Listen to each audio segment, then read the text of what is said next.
اللهم اغفر لنا وارحمنا يا رب أنت مولانا.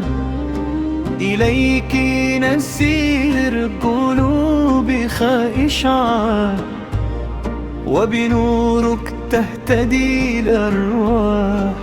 يا واسع الرحمة والعطاء، أغسل قلوبنا بالتقوى.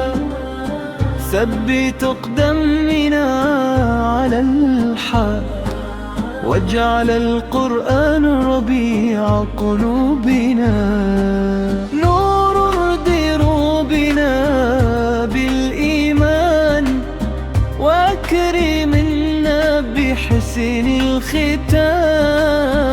يا كريم يا رحمن، ارزقنا صدق الإخلاص، واجعل أعمالنا خالصة لك. أغفر زلاتنا كلها، واستر عيوبنا برحمتك. ارفع درجاتنا في الجنة، واجعل الفردوس مأوانا. ارحم والدينا أجمعين، واغفر للمؤمنين والمؤمنات يا سامع الدعوات. افتح لنا أبواب الخير، وأغلق عنا أبواب الشر. اجعل قلوبنا مطمئنة، وأنزل علينا السكينة. وارزقنا حسن التوكل، ولا تجعل الدنيا أكبر همنا، بل اجعل الآخرة مقصدنا.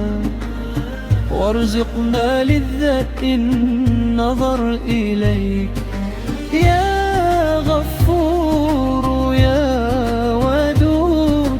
إليك نشكو ضعفنا، وأنت حسبنا ونعم الوكيل.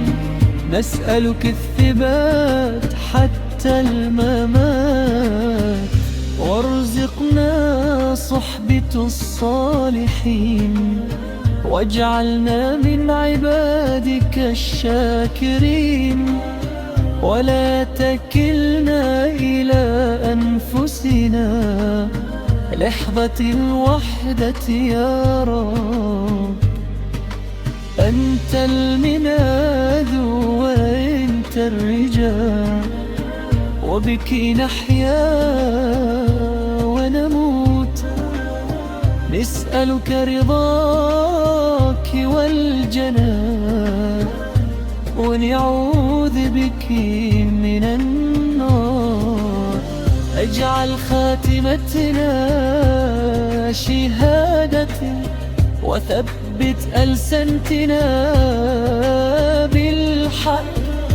وأكرمنا برؤيك نبيت زرى، واسقنا من حوضه شربة. لا نظن بعدها أبدا.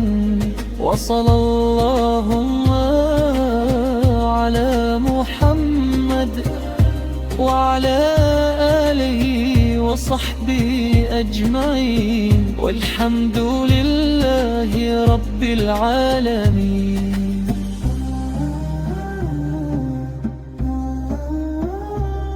آمين يا رب العالمين.